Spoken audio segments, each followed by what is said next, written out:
Bounty hunting is a complicated profession. Don't you agree? The Cinik Radio Podcast.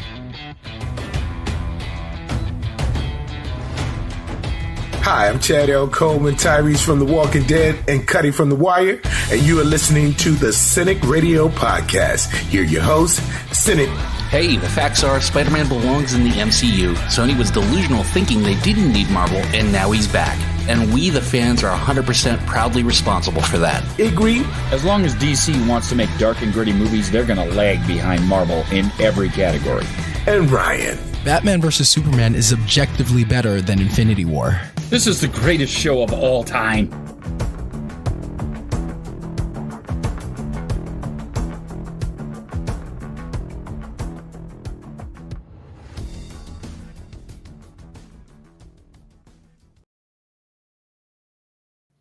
Hey now, everybody, and welcome to another edition of the Cinik Radio Podcast. And I'm your co-host, Cinik. And joining me, as always, two guys that know no matter how much they push the envelope, it'll always be stationary, Igri and Ryan. And on this week's show, we are breaking down the newest episode of HBO's runaway hit, The Last of Us, the episode entitled, Please Hold to My Hand. We also got some listener mail for you, so let's go. But before we start, I just want to take some time to thank everybody because you just showed some overwhelming support. Last week, the show was heard in 17 countries and 24 states.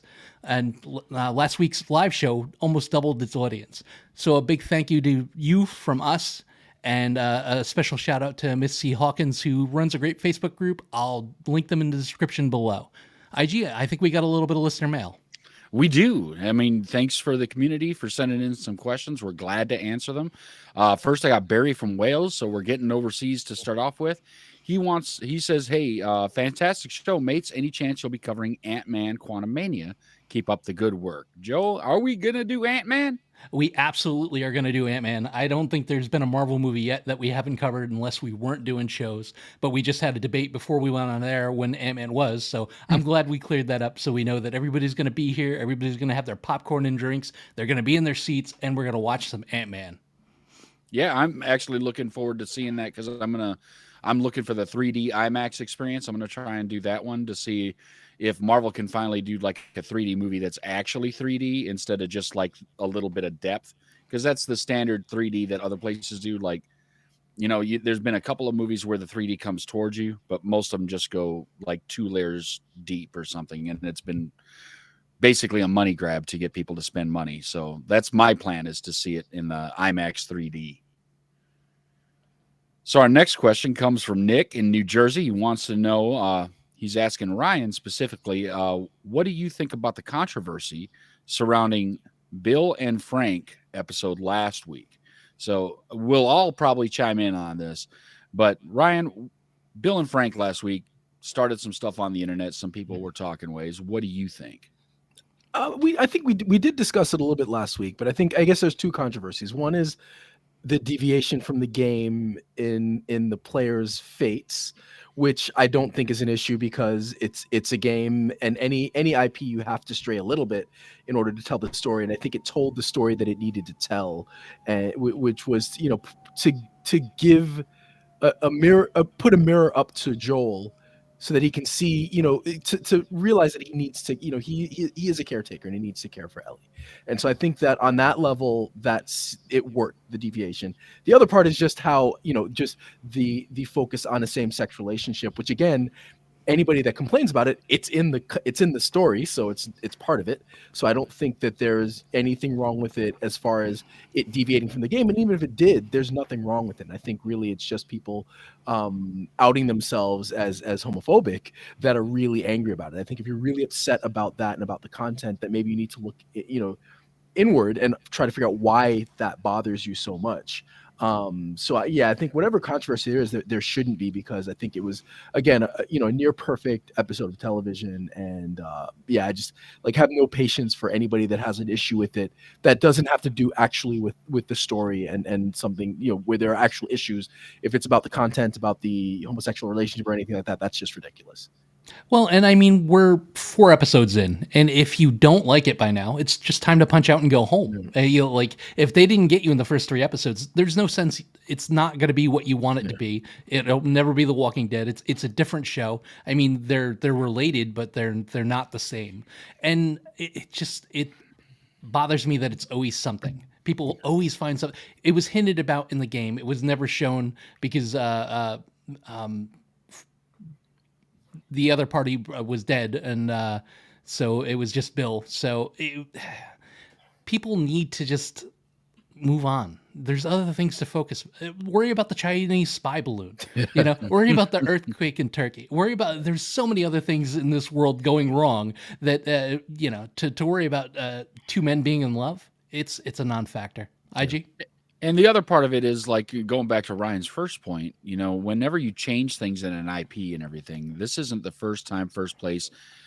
Most of the Marvel movies change things from what's going on in the comics to what's happening on screen. And some of it's due to limitations to what you can like show visually and make happen.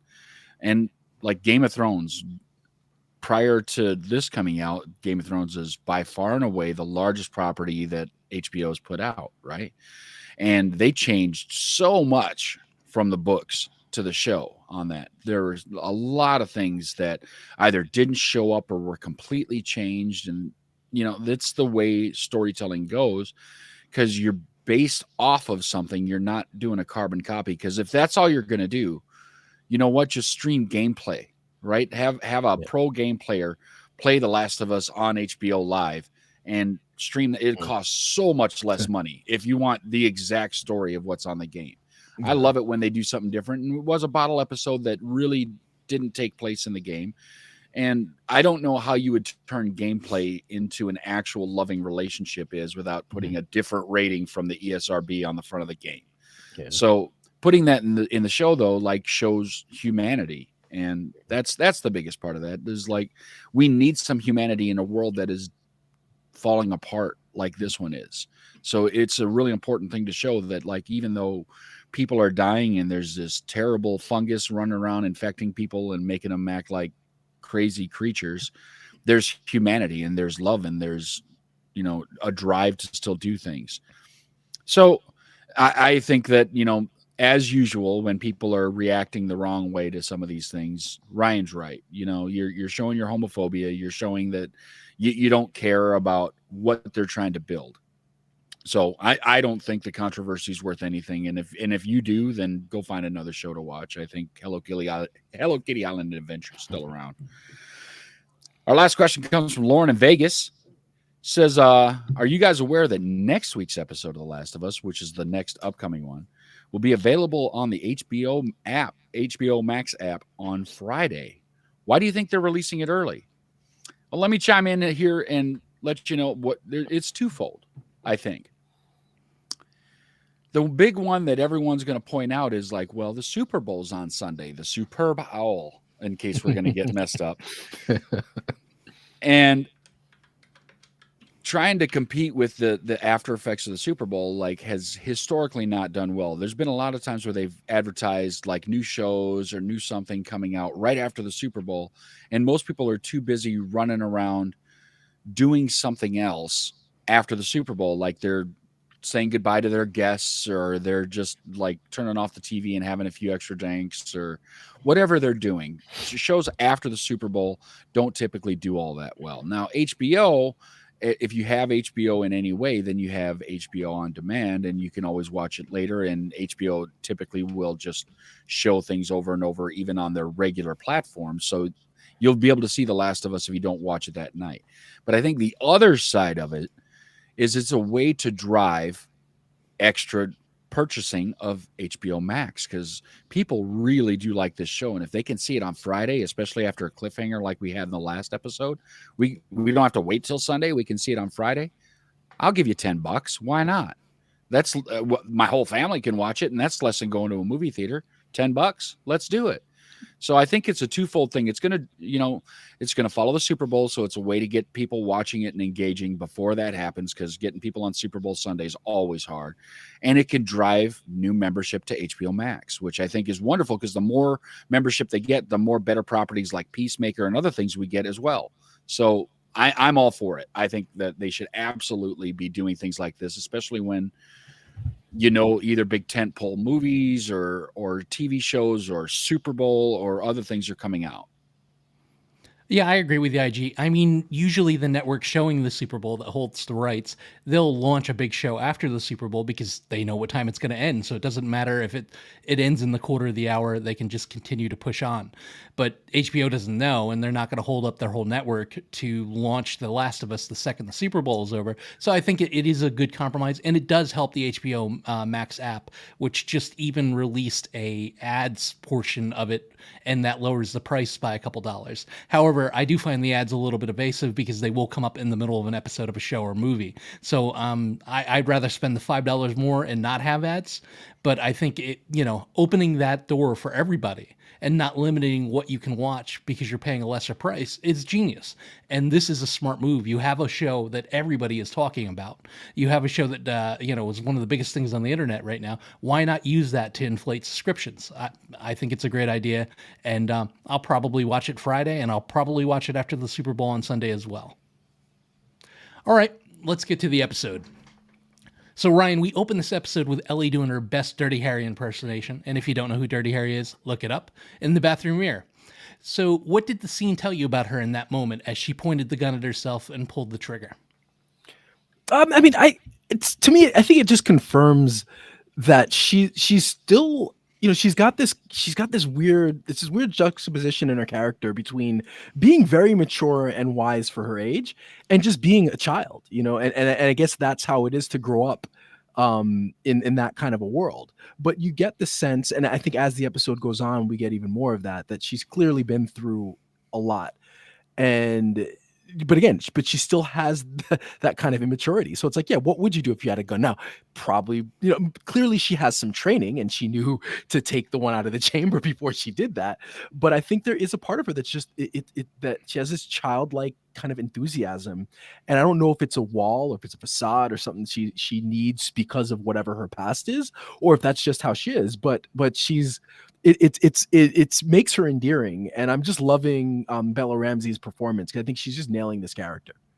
Well, I don't know about how much training she's had, because that was real timid the way she was pulling the one out and everything. It wasn't a person that has handled more guns, i.e. me. That's not the way I would eject around from the chamber. I wouldn't be kind of looking at it and trying to figure out how to run the slide back and everything. I think she's going based off of things she has seen other people do.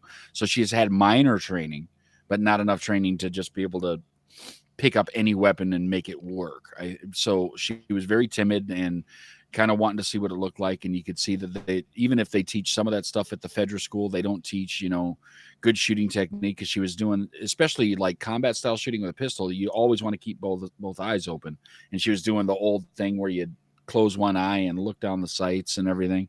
And that turns into other problems, but I think they were doing that on purpose to show the inexperience. And so while she's had some training and she was excited to have the gun and Dirty Harrying in the mirror, actually more Bickle, right? Travis Bickle, I think, from Taxi Driver. Is you talking to me kind of a look instead of Dirty Harry, because Dirty Harry didn't look in the mirror in practice, I don't think, too much. Yeah, it looked like she had some familiarity with guns, but maybe had never handled one. Well, remember, it's alluded to later on, it is alluded to, like Joel kind of makes fun of her, like, you're not going to learn how to properly handle a gun at Fedra School. So they do bring it up later when they have that moment hiding out. So I think it is like I guess they're like, Fedra is kind of notorious for not having proper firearms training. IG, we have a listener that probably agrees with us both, but like Joel, did her constant barrage of puns and dad jokes finally wear you down at the end? Did you laugh at any of them? I laughed at most of them, and I think some of it was because they're all jokes that I've heard. They're not new, but sometimes when somebody gets excited and is all giddy and stuff when they tell a joke, that in itself is funny. And I think that's the way that Ellie made those things work, is like, she's excited, like, oh, I get this joke, I'm gonna tell it. That's like, diarrhea is hereditary, it runs in your genes. And like, she was all like, hey, that's clever. Hey, Barry, how are you? Yeah, I mean, as someone who takes themselves, I'm guilty of taking myself way too seriously most of the time, as you guys know, probably to just annoying proportions. Ellie's positivity is a great tension breaker. Ryan, can you identify with Joel, though? I mean, his reluctance to get attached, and do you think it comes from unresolved feelings for the loss of Sarah over 20 years ago?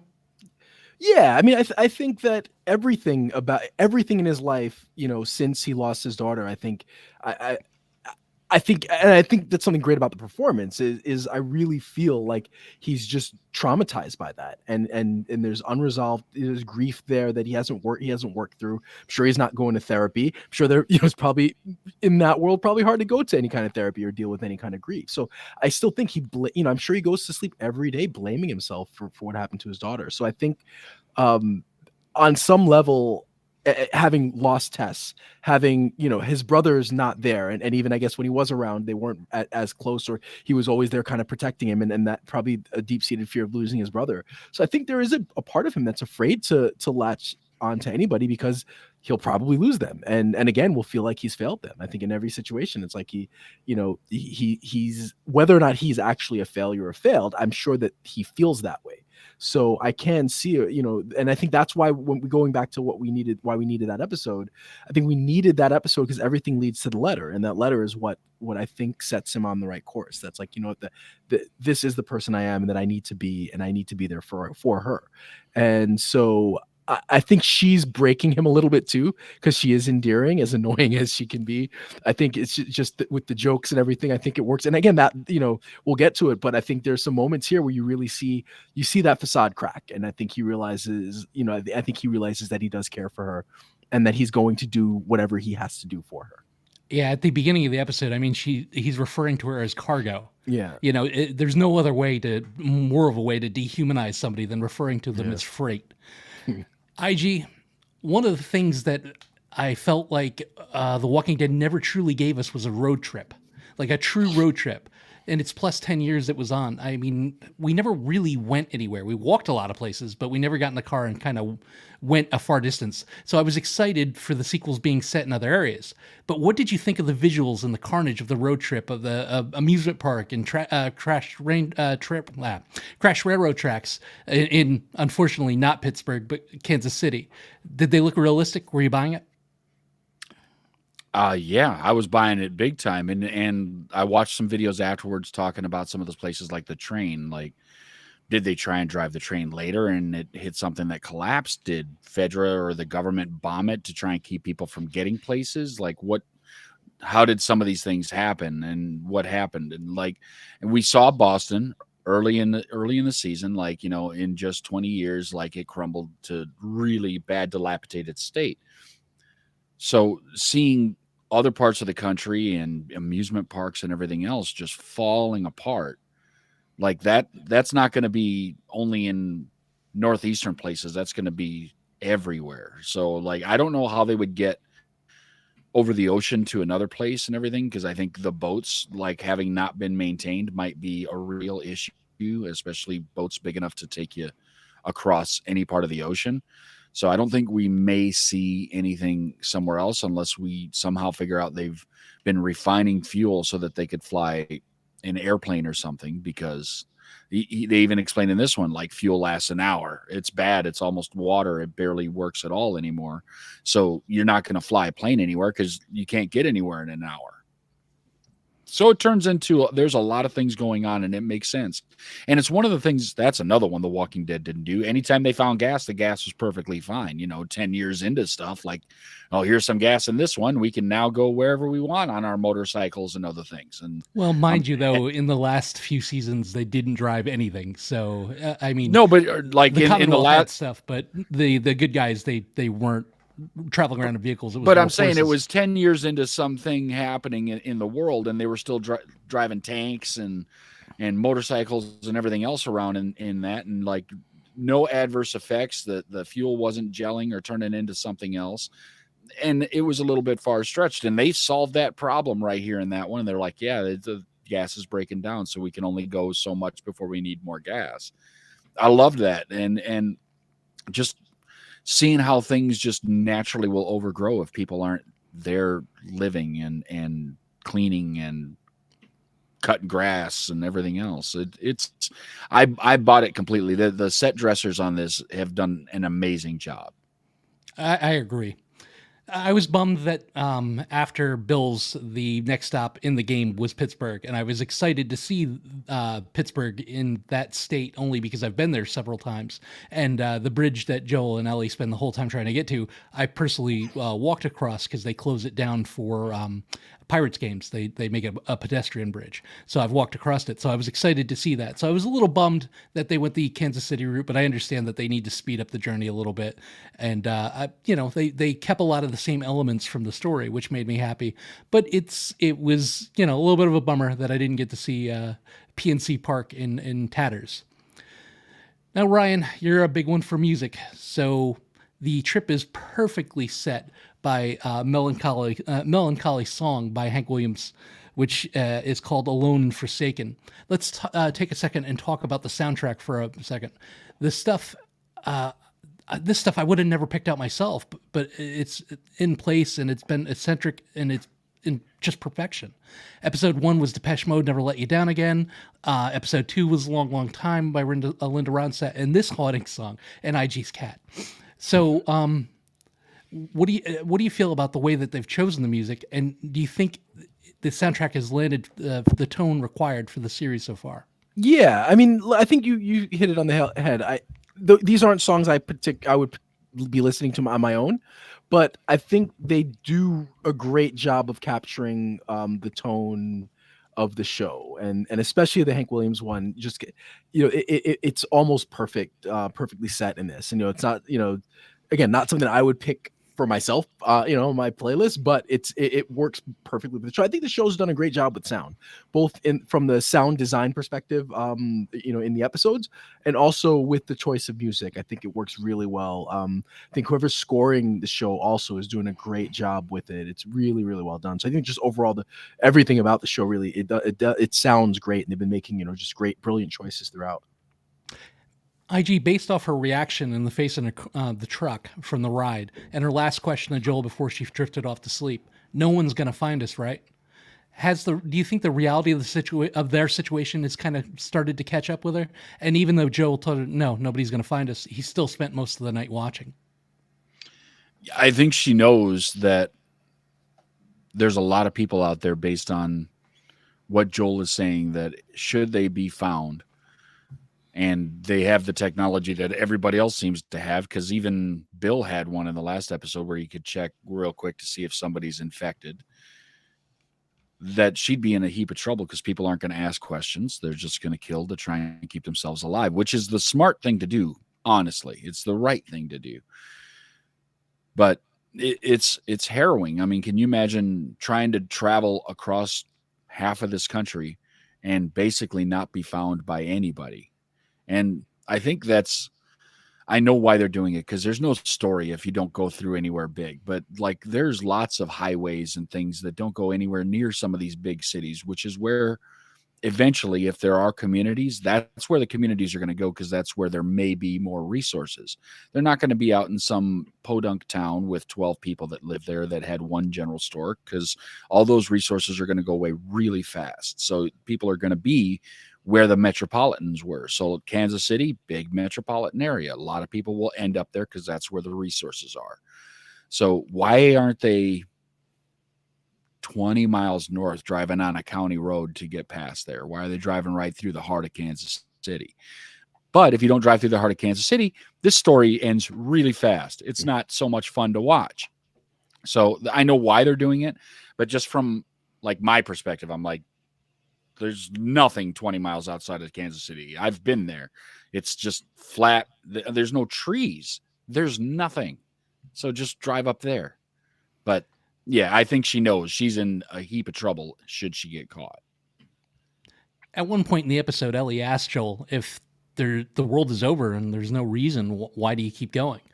What will be your reason, Ryan, to put up the good fight? And how well would you do if we had lost lost GPS and you had to go back to the old paper map? I don't think I would do very well with the paper map, although at least I grew up with it, so I understand it. I think if you took a kid today, or an adult at this point, like 20-year-olds were born in the past 2000, they might have a hard time with it. That's a good question. I think if things are as bleak as they seem in a world like this, it is kind of hard. Because I've thought about that, like what would keep me going, right? Like what keeps me going now? And I think it is being able to do things, being able to travel, friends. So in that situation where you lose a lot of the stuff that it becomes your social circles, and like books become the main things to like live for. What would it take to really keep me motivated? And I think it would be living for other people, and or having an opportunity to make a change. So it's a world where things are bleak and awful, and if I could be responsible for making things less bleak and less awful for people, then maybe that's the thing that would keep me going. So I could definitely see myself being somebody who was part of a group like the Fireflies, or part of a group that was trying to make a change, because I feel like if you're not doing that, then in a world like that, there really isn't anything to live for. Yeah, people need people at the end of the day. I mean, Frank can do what he likes, and a lot of people say that they are like that, but I'm sorry, Bill. Bill can do what he likes, but and a lot of people say they're like that. But at the end of the day, we need each other. You need someone to come home to. You need you need someone to take care of you, and someone to take care of. And I was thinking when we went into that episode, the Bill and Frank episode, that, I don't think I'd want to be around for this. I think I would punch out. But then I started thinking about, my wife or my loved ones, and that would be a reason to stay. That would be a reason to fight like they did. And I think without that, you're kind of rudderless. So it's a big deal. And I liked paper maps. I think with if you're outside the big cities, they're a perfect way to go. But once you get in the big cities, you need GPS. All right, IG, like you were saying, the way into the city is blocked by a semi. It's almost as if somebody was leading them in the direction they wanted to go, and the ambush goes down. With the trap sprung, the truck crashed, and our heroes taking heavy fire inside the laundromat. Did the danger feel real to you? And if Ellie didn't come to Joel's aid and rescue him, do you think he was going to die? Yeah, Joel was going to die if Ellie didn't intervene. He was toast, because like there was nothing he could do at that point. He wasn't prepared for that guy to get in that way. And it's unfortunate, but that's bolt action rifle for you. If you didn't have the next one chambered and pointed in that direction, it's a long way to move a long gun over toward to stop somebody else from doing something. And the kid was younger, stronger, and probably better fed and everything else, because he's part of that community there. The tension felt absolutely real, and the ambush was set up perfectly, because they were prepared for people walking, people driving. Any way somebody shows up, they're ready, because they had ways to guide you to the direction they wanted to go. They had stop sticks for the tires built out of just boards and nails that you drive over this. Now all your tires are flat, so your steering is reduced, your acceleration, your braking, everything is impaired, and caused them to drive into a vehicle. And the only reason they lost is because Joel's the real one. Joel's been through some stuff, and he's got a little bit of a tactical advantage, because a lot of these guys, their advantage is numbers, and numbers can be a very significant advantage unless you're against somebody with better training. And that's what it seems like Joel's got. He's got better training, better ideas. He could very easily lead a smaller force to do some things. And the United States has done those kind of things for 100, 200 years, where they run smaller forces at much more numerically superior forces. Our latest examples are the Navy SEALs and special forces and things like that. They run in with 4 to 12 people and take over large things all the time. So I don't know that Joel has had that training, but he's obviously got the mind for it. But I was still like, it just takes one rogue round coming in the wrong way, and that hole goes sideways. And so I felt very stressed. I mean, I was pretty sure Joel's not going to die yet, even though I'm not sure what happens in the game. But like, I was glad that Ellie like took her lack of training and came out and dug Joel out of the problem he was in. Yeah, it was a marquee moment for her, for sure. And that was one of the few things in the game that I saw was done probably better than the show. If you have the ability and a PlayStation, and even if you're not a gamer, pick this game up and play through it. If you love this show, you'll love it so much more with the background of the game. I've kind of been trying to stay around where the episodes are, but it's a lot of fun to play, and it gives you a lot of insight to what's going on. Ryan, the fun of a power vacuum. We get introduced to a group of people who must have overthrown Fedra in Kansas City. Their leader, Kathleen, seems to have some axes to grind with collaborators. Why is this not like Star Wars ever, where it's good versus evil? Why does it always seem like the group that overthrows the oppressive regime ends up being worse, regardless of what their motives were when they began? I mean, they say that outright. I think that's the real world, and I think that's why the stories that we're getting now, in the last 10 years, are just far superior to things that we've gotten in the past. Because I think it was always good versus evil, and often it's a matter of perspective, and B, what was the line from The Dark Knight? Like, that you're only good long enough to see yourself become the bad guy or whatever. So, and I think that's what ends up happening a lot of these times is power corrupts, and so you get people who maybe initially they were on the right side, and initially they had altruistic motives, but once they have a little bit of power, they take advantage of it. And maybe sometimes it's, well, we need to wield this power in order to maintain the society, but then you just become like the people that you overthrew. So I think it's that is the world we live in. And there really are very few genuinely good people and genuinely bad people, and I think it's all a matter of perspective. And again, like history is always written from the viewpoint of the winner, and so that I think we're living in a world now where storytelling is acknowledging that and giving us these shades of gray that we didn't get. And it makes it interesting, and and I think, even from what I understand, like the game, they said it in the after on that little thing after the episode, that in the game this group is just they're just straight up bad guys. Like there's no dimension, there's no humanity to them. By giving them that, it does make it harder to root against them. We know who our hero is, so we have to root for them, but at least we see things from their perspective, and it makes it more complex, and it makes it more interesting.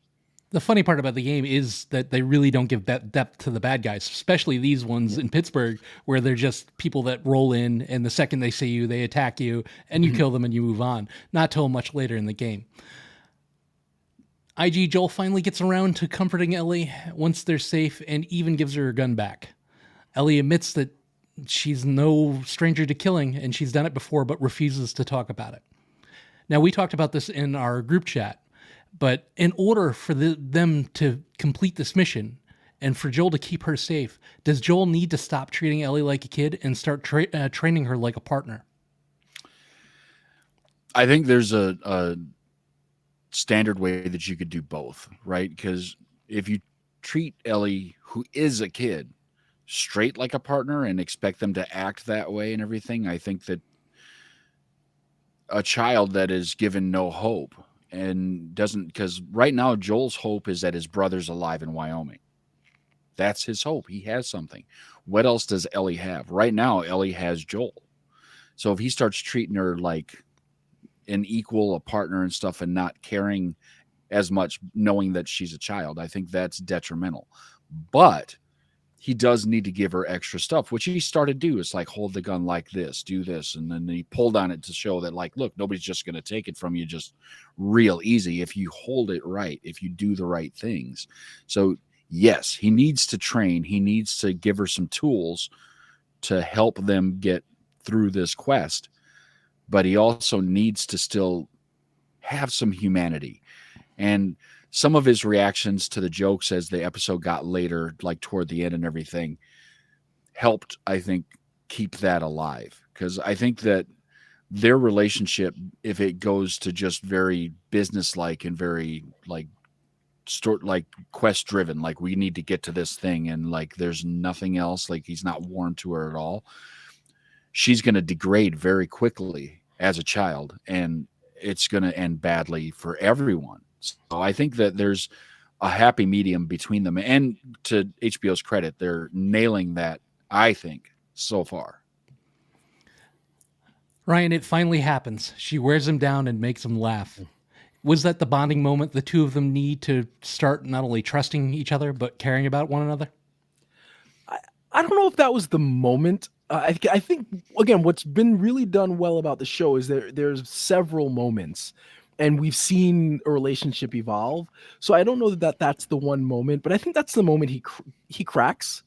I think he shows her the facade is cracked, and so that the fact that he laughed and he couldn't stop, I think it just shows that she's breaking through that to him. So yeah, to answer the question, I don't know that it necessarily is the moment, because I think we've seen it happen, but I think she's getting to him, and I think she's endeared herself to him in a way that I don't think he expected.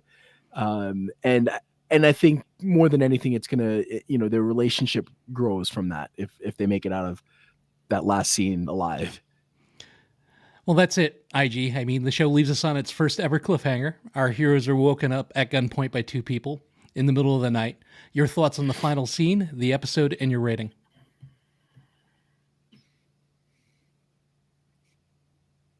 I think we lost IG.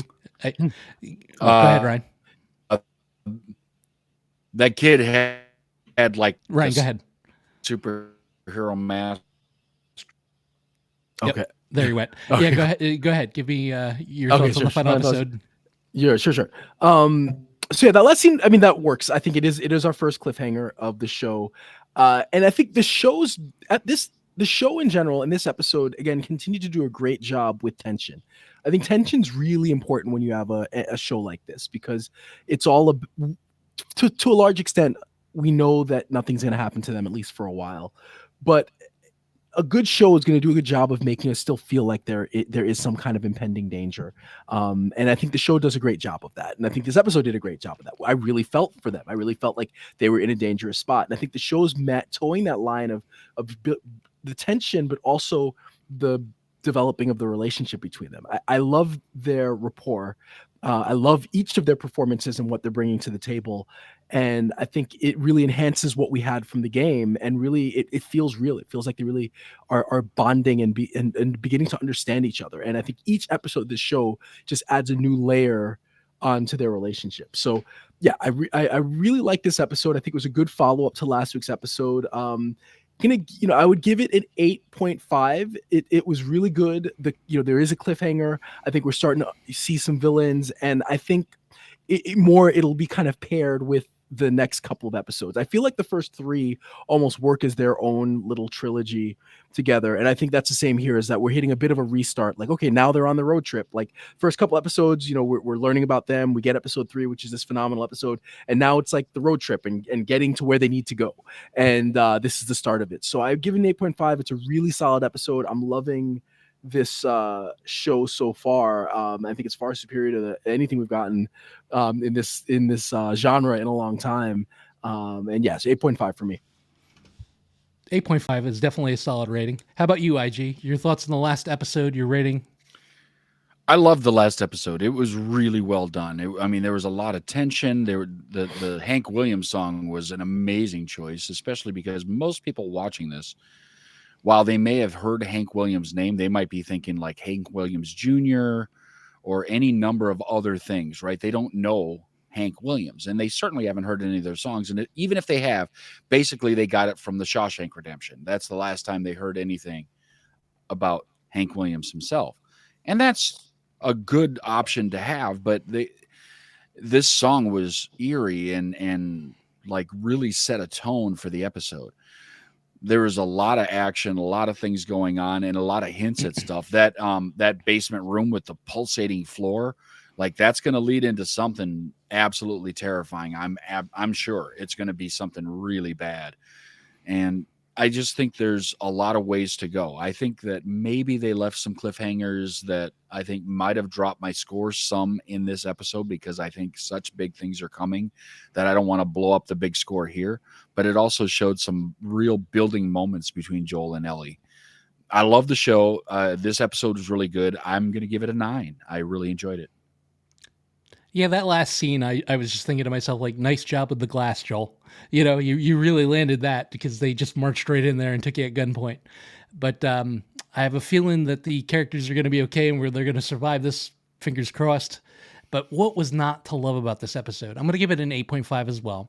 The set design, the CGI, the ambush alone, and just the moment between these two characters that I found myself not only rooting for every week, but falling in love with more and more every episode. And Pedro Pascal's Joel just unleashes the line of lines. When Ellie asks him, what if you can't find Tommy? I will. How? I'm persistent. And that's how I've always tried to live my life too. Just be persistent. So we're not going to address the moving floor in this episode only because it's a spoiler, but I can tell you what's underneath it is being shown in the previews. So go back and watch those. And I can't wait for next week. I'll probably wait till Sunday to watch, but I'm like a kid on Christmas with this show. So thank you all for tuning in. We'll be back next week, maybe IG-less, but with more of The Last of Us. So thanks again for all the likes and subscribes and kind words over the week. I mean, it means everything. We're on all the socials at Cinik Radio, and it's been our pleasure to have you spend time with us and have this discussion. Until next time, don't get captured.